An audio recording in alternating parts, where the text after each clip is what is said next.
Someone's mad because you don't know how to go down the stairs. Speak.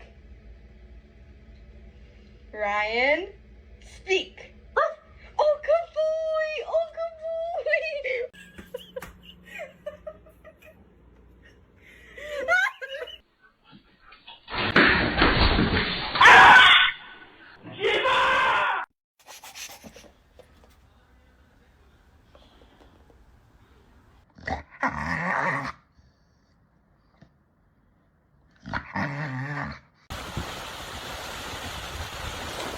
Oh.